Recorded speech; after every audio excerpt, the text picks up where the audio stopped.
Ribeirão registra nova onda de furtos, tanto em residências quanto em veículos. Os números que já vinham crescendo desde 2023 mostram ainda um aumento, mais ainda nos 5 primeiros meses de 2024. Para o cidadão, a sensação é de impotência, indignação e revolta. Um exemplo disso é o caso do Fabiano Pereira, dono de um pet shop, que recentemente foi assaltado. A esposa dele conseguiu espantar o ladrão com golpes de rodo. A cena, que viralizou nas redes sociais, demonstra o desespero de quem não se sente mais seguro em sua própria casa ou negócio. Aqui não é só um comércio, aqui é onde está minha mãe trabalhando comigo, minha esposa, minha filha, entendeu? As coisas você fica com medo, porque a vontade que dá até hora é fechar e ir embora. Porque não é só perda financeira, a gente tem família que trabalha junto aqui e não trabalha tranquilo de jeito nenhum. Os furtos em geral cresceram 2,66%, passando de 3.984 para 4.090. São 106 a mais somente nos primeiros meses do ano. Para quem já foi vítima, o medo faz mudar totalmente a rotina do dia a dia. Gostava de pedalar, fazer ciclismo de estrada, parei por causa de medo de assalto. A gente foi com medo de ser abordado aí na estrada, ser machucado, alguma coisa.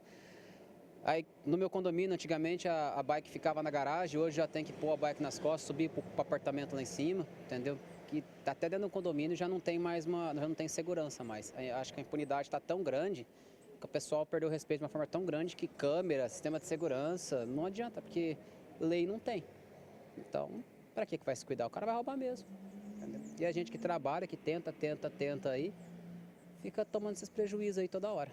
Para o especialista em segurança, esse crescimento pode ser explicado pelo aumento das pessoas vindas de outros lugares para os grandes eventos. Nós tivemos aqui em Ribeirão no primeiro semestre 3 grandes eventos, AgriShow, Rodeio Music, João Rock. Isso gira só em torno de montagem e desmontagem desses eventos, em torno de 200 mil pessoas no mesmo período. Isso traz e atrai novas pessoas e atrai pessoas boas e ruins que podem colaborar com esse tipo de evento. Porém, também, as próprias vítimas podem ser parte disso. Dentro dessa estatística, temos aí furtos simples, como furto de celular, alguns furtos corriqueiros, né? Que são adventos desses eventos de públicos e tudo mais. Por isso, a estatística aumenta realmente. E não para por aí. Estacionar em Ribeirão Preto está cada vez mais preocupante. Segundo a Secretaria de Segurança Pública, a cidade registrou, em média, 4 furtos de veículos por dia. Somente nos primeiros 5 meses deste ano, foram 623 casos, um aumento de quase 10% em relação ao mesmo período do ano passado. E mesmo com as operações da Polícia Civil para coibir os crimes, as peças obtidas nos furtos são vendidas em desmanches clandestinos. O furto de veículo que foi apresentado nessas estatísticas, ele também se divide em 2 partes. Um que são veículos que são utilizados para o próprio crime, que é uma pequena quantidade desses veículos, e a maioria dos veículos são furtados justamente para desmanche. O valor das peças está cada vez maior, o valor dos veículos está cada vez maior, as pessoas não têm dinheiro para comprar carros, estão melhorando seus veículos, consertando seus veículos e se utilizam de peças compradas em desmanches e tudo mais. Vale ressaltar que a repressão a esses desmanches tem que ser aumentada, assim como tem sido feito na cidade de Ribeirão.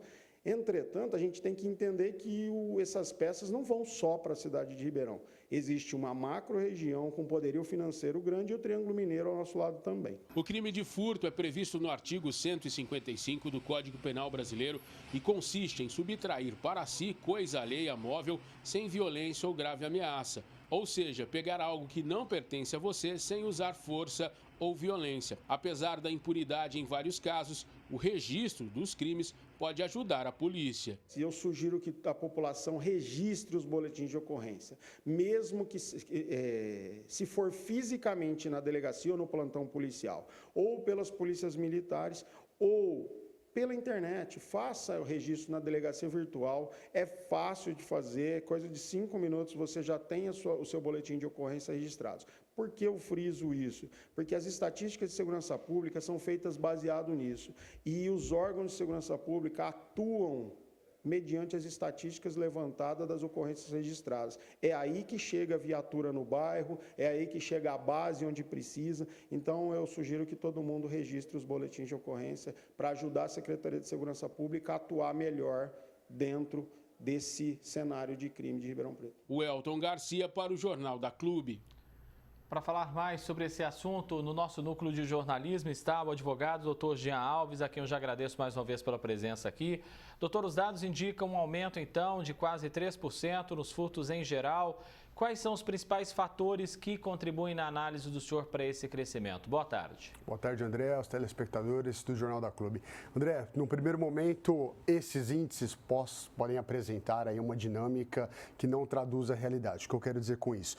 Uma cidade como Ribeirão Preto, do porte de Ribeirão Preto, fatores como IDH, economia, a população que tem trabalho direto e indireto, ou seja, essas ações e políticas públicas não criminais possuem um vínculo direto com os índices criminais.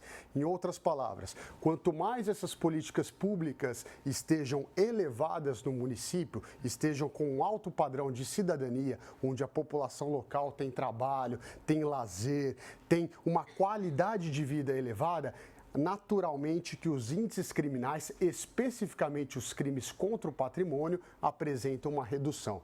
Nós temos como exemplo aí comparativo a cidade de São José dos Campos, tem uma população parecida com Ribeirão Preto. Doutor, além desse aumento geral que eu destaquei anteriormente, a reportagem também mostrou para nós que houve um acréscimo de 10% nos furtos dos veículos nos primeiros 5 meses do ano.